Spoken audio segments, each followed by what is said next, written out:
So in this video, we're going to talk about work. Now, work done by some force on some object is given by the integral of that force dotted into some infinitesimal distance. So it depends on the path length. You go from one point to another point along some path, and the work done at some individual point is our force dotted into this little infinitesimal distance along the path. And depending on what path you choose, you could have a different amount of work. So for instance, this path might have different work than this path, which will have a different work than the straight path, etc. Okay. Now I could give you some arbitrary function and a path and ask you to calculate the work, but that would be extremely difficult and would require calculus that you guys don't know yet. So instead, I will always either give you a constant force or a one-dimensional force. So let's do a one-dimensional force first. Let's assume our force is just, let's say 4x in the x direction. Okay, so our work done by this force on some object, let's say the object takes the path from x equals 0 meters to x equals 1 meter. In one dimension, you can't have different paths. You can only move in straight lines. Okay, well, our work then is this force dotted into our infinitesimal distance unit. So our infinitesimal distance is always given by dx in the x direction plus dy in the y direction plus dz in the z direction. Now, when we take a dot product, if we have both vectors written in terms of components, we multiply the parts together that are along the same direction and then add them all together. So our force here is 4x along the x direction. So we multiply these components together. So we'll have 4x dx, and it's not a vector. So we lose the I hat part here because any unit vector dotted into itself is 1. So we have our 4x dx plus the y component of this times the y component of this. The y component of our force is 0, so plus 0 dy, plus the z component of our force, which is 0, times the z component of our infinitesimal distance, which is dz. So we have this. So of course, these terms don't contribute. And what we're left with is our integral of 4x dx. And since we're going from 0 to 1, those are the limits of integration. Now, of course, we know how to integrate this.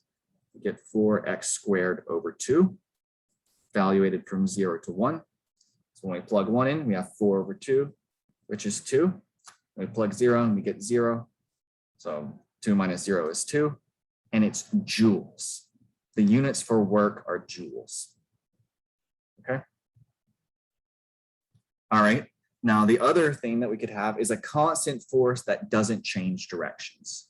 So our force then is just some number. We'll call it F0. In some direction, it doesn't really matter. Let's just call it the x direction. Okay.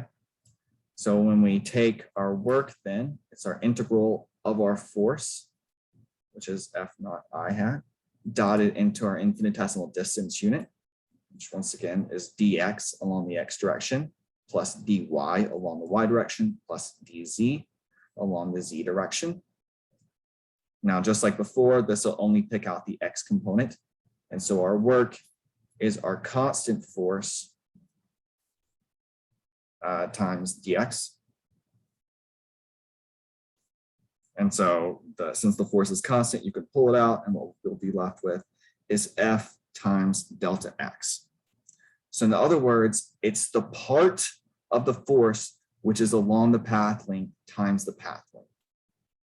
So if we had a slightly different one where we had a constant force that wasn't along any particular direction, then we have our F dotted into our dr. We can just write the magnitudes of these vectors. Now, the magnitude of a dot product is also equal to the dot product, and it's the magnitude of the first vector times the magnitude of the second vector times cosine of the angle between.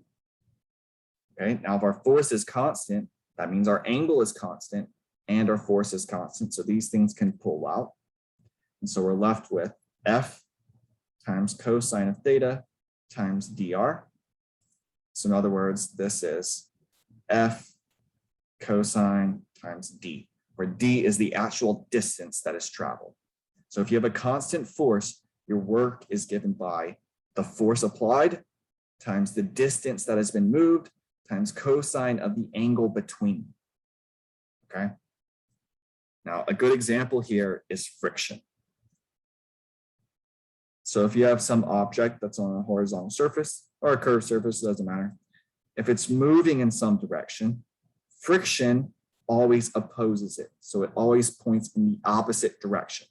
So the angle between the force of friction and the distance that some object has traveled is always 180 degrees.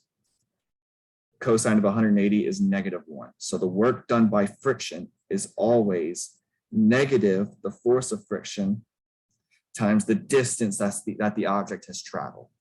So this is true even if you take a curvy path. So if you take a curvy path here, the work done by friction will be minus the force of friction times whatever the length of that path is.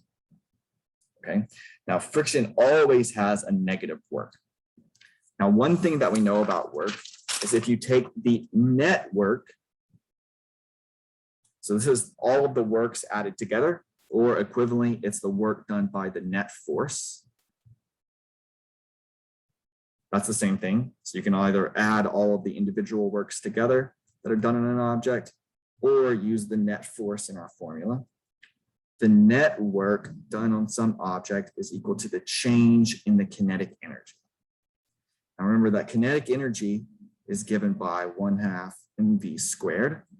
Important thing to note here is that it's squared because the energy does not care about the direction, and it's proportional to mass because the more mass of an object is, if it's moving at the same speed as a lighter object, it'll have more energy than that lighter object.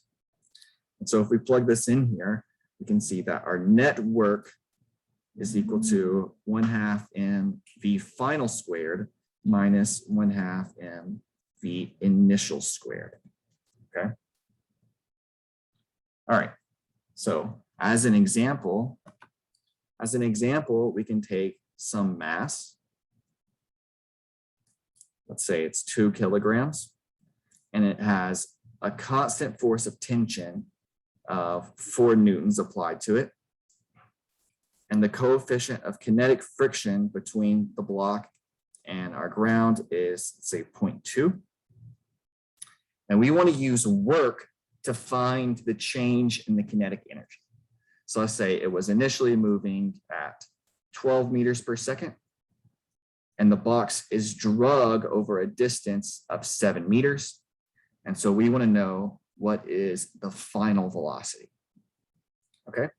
Well, we know that our net work done on an object is equal to our change in kinetic energy. So we need to figure out what our net work is. So if you're trying to figure out net work, it's usually good to draw a free body diagram. So we'll represent our object as a single point. There are 4 forces on it. There's the normal force, there's weight, there's the tension that we're pulling it with, and there's the force of friction, which is opposing it. Now, both the normal force and gravity in this case do no work. So why is that? Let's look at gravity first. Our force done by gravity is, our work done by gravity is our force of gravity times the distance that the object has moved times cosine of the angle between the force of gravity and the direction the object is moving. In this case, the object is being pulled along this way, while the force of gravity is straight down. There's a right angle between these, and cosine of 90 is 0. So our work done by gravity in this case is 0. Now the same thing is true for the normal force. So the work done by the normal force is the normal force times the distance that the object has traveled times the cosine of the angle between the normal force and the distance. The normal force is going straight up, but the block is being pulled to the right. There's a right angle here, so the work done by the normal force is 0. So in fact, the work done by the normal force is always 0. It doesn't matter what the situation is. an object can only move parallel to a surface. If it's moving perpendicular to it, and that means it comes off of the surface or goes through it. And in either case, the normal force goes to zero there. So the work done by the normal force is always zero. So what's left? We have our force of tension. So our work done by tension is our tension force times the distance that our object has traveled times cosine of the angle between the tension force and the direction that it's traveling. Now, in this case, this angle is zero. Our block is being pulled by tension in this direction, and it's traveling in this direction. So our angle is zero. So our work done by tension is just our tension force times our distance. Our tension force is 4 newtons. The distance that we traveled was 7 meters. So our work done by tension is 28 joules. Now let's do friction. So like I said a second ago, the work done by friction is always negative the force of friction times the distance. We know that the force of friction is given by our coefficient of friction times the normal force. Now we have to figure out what the normal force is. We don't know it automatically, but we've drawn our free body diagram up here.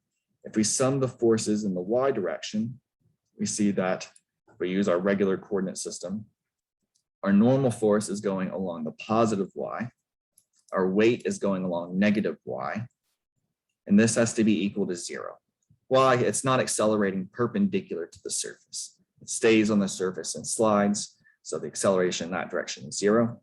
So our normal force is just equal to mg, which means that our work done by friction is minus our coefficient times mg times the distance that is traveled. So these are just numbers. We have minus 0.2. That was our coefficient of friction. Our mass was 2 kilograms.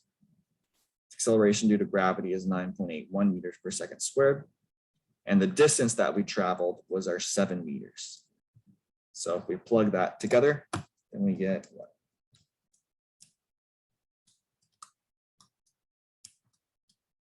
We get 27.5 joules, and it's negative.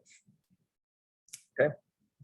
So now we can find the net work by adding all of the work done on the object together. So only tension and friction did work. So we have our 28 joules plus our negative 27.5 joules.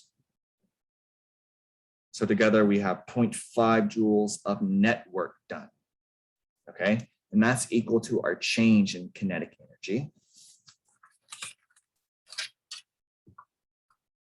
So our 0.5 joules is equal to our 1/2 m final velocity squared minus our 1/2 m initial velocity squared. Now, these are all just numbers except for our final velocity. That's what we don't know. That's what we'll have to figure out. So our mass was 2 kilograms. And our initial velocity, we said, was 12 meters per second.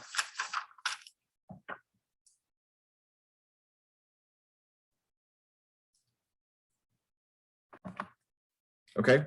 So if you simplify this and solve for our final velocity, it's plus or minus 12.02 meters per second. So remember, energy can never tell you, or work can never tell you about the sign of velocity, because the energy is the same regardless of what direction you're moving in. So we have to figure this out for ourselves. So the answer is obviously positive. As we pulled this thing along, we had more work done by tension than we did by the friction force, which means it has to speed up. And so it's sped up to 0.02 meters per second faster than it was going initially.